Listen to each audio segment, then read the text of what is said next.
Importance of training के बारे में बात कर लेते हैं बच्चे, ठीक है। इंपॉर्टेंस में एक्चुअल में हमें फायदा ही देखना है, और इंपॉर्टेंस दोनों के लिए, एम्प्लॉय के लिए भी और एम्प्लॉयर के लिए भी, मतलब ऑर्गेनाइजेशन के लिए भी, है ना।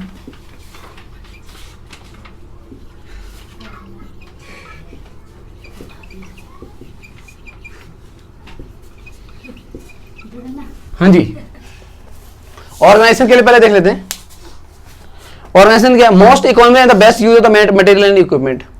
मोस्ट इकोनॉमिकल यूज करेगा, मतलब सस्ते में यूज करेगा, बहुत कम खर्चा करेगा, बहुत वेस्टेज बहुत कम करेगा, रॉ मटेरियल को अच्छे से यूज करेगा, मशीनरी को अच्छे से यूज करेगा, ठीक है, और एम्प्लॉय का भी अच्छे से यूज हो पाएगा, ठीक है ना। ये फायदा है ऑर्गेनाइजेशन को। दूसरा है improvement in the quality and quantity of the output. Output जो निकल रहा है आपका, जो प्रोडक्ट बन रहे हैं, उसकी क्वालिटी और क्वांटिटी दोनों इंप्रूव हो जाएगी। अच्छी क्वालिटी का बना पाएगा अगर ट्रेंड होगा तो, और ज्यादा अमाउंट बना पाएगा, ज्यादा मात्रा में बना पाएगा। पहले अगर 2-4 ही बना पा रहा था, ट्रेन कर दिया, अच्छा ट्रेनिंग अच्छी से दे दी, तो वो जो है शायद 7-8-10 बना रहा है। समझ में आई बात? ट्रेनिंग इसीलिए तो देते हैं ना हम लोग, ठीक है। लेस रिक्वायरमेंट है तो सुपरविजन, सुपरविजन की रिक्वायरमेंट कम हो जाएगी। सुपरवाइजर क्या करता है, हमेशा ये ध्यान रखता है कि कोई काम गलत तो नहीं कर रहा है।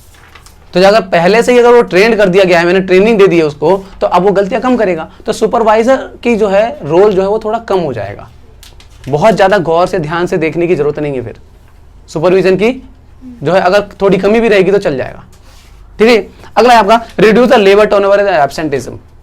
लेबर टर्नओवर घट जाएगा, क्यों घट जाएगा? जब कोई व्यक्ति अगर ट्रेंड हो जाता है ना, तो उसका काम करने में मन लगता है, और सी बात है उसका काम अच्छा हो रहा है, उसको पैसे अच्छे मिलने लग जाएंगे, तो उसका मन लगेगा। जब मन लगेगा तो वो काम नहीं छोड़ करके जाएगा आपके पास से, आई बस में, तो आपका लेबर टर्नओवर जो है नीचे हो जाएगा, और एब्सेंटिज्म भी कम हो जाएगा। एब्सेंटिज्म छुट्टी मारना, ठीक है, लेबर जो है आपका छुट्टी भी नहीं मारेगा, ठीक है जी। इंप्रूव इन द एडेप्टेबिलिटी, और ट्रेनिंग से एडेप्टेबिलिटी आती है, मतलब कहने का है अगर मैं किसी चीज की ट्रेनिंग ले रहा हूं और उस समय पे मेरे को कोई चीज सिखाई जाती है कि भाई ऐसे करना सीखो, ठीक है। तुम्हें पता होगा कि जब स्टार्टिंग में जब कंप्यूटर जब आए थे, तो बैंकों में जब कंप्यूटर लागू हुए थे, तो उस समय सबको ट्रेनिंग दी गई थी। उनको उससे पहले पता नहीं था कि कंप्यूटर चलते कैसे हैं। तो जब ट्रेनिंग दी गई, तो ट्रेनिंग के अंदर एडेप्टेबिलिटी लाई गई ना, तो उसके पास कंप्यूटर के अलावा और भी बहुत सारी मशीनें आई। आज के टाइम में देखो एटीएम भी है, सीडीएम भी है, बहुत सारी मशीनें। तो बैंक में काम करने वाले लोगों ने उसको अडेप्ट कर लिया ना। ट्रेनिंग से एडेप्टेबिलिटी आती है, आपको सीखने की क्षमता और चेंजेस को, बदलाव को एक्सेप्ट करने की क्षमता आती है, ठीक है। आप उसे अडॉप्ट कर पाते हो, उसे सीख पाते हो, ठीक है। एम्प्लॉय के लिए क्या फायदा है? Importance to the employ, increase in the capacity and efficiency. भाई कैपेसिटी बढ़ जाएगी, आप पहले 2 यूनिट बना पा रहे थे, 4 यूनिट बना पाओगे, कैपेसिटी बढ़, इफिशियंसी बढ़ पाएगी, जो क्वालिटी आप पहले दे रहे थे उससे ज्यादा अच्छी क्वालिटी दे पाओगे, इफिशियंट हो जाओगे, आपका स्किल्स अच्छे डेवलप हो जाएंगे। Increase in the market value, आपकी मार्केट वैल्यू बढ़ जाएगी। आप यहाँ पे 20,000 रुपये मिल रहे हैं, कहीं और जाके काम करोगे, या फिर कोई और अगर ट्रेनिंग मिल जाएगी, आपको ट्रेंड हो जाओगे, तो आपको 22,000, 40,000, 50,000 कुछ भी मिल सकता है, एक्स्ट्रा मिलेगा।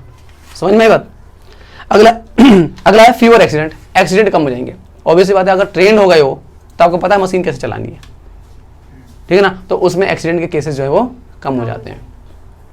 अगला है जॉब सेटिस्फेक्शन, बता दिया है आपको जॉब सेटिस्फेक्शन, ठीक है, कि अगर आप काम अच्छे से सीख गए हो, अगर वो आपको वो काम बहुत अच्छे से आता है, तो आप आसानी से जो है उस काम को परफॉर्म कर पाते हो, आपको काम करने में मन लगेगा, तो जॉब सेटिस्फेक्शन आपको मिलने लग जाती है, ठीक है जी। चलिए खत्म करते हैं।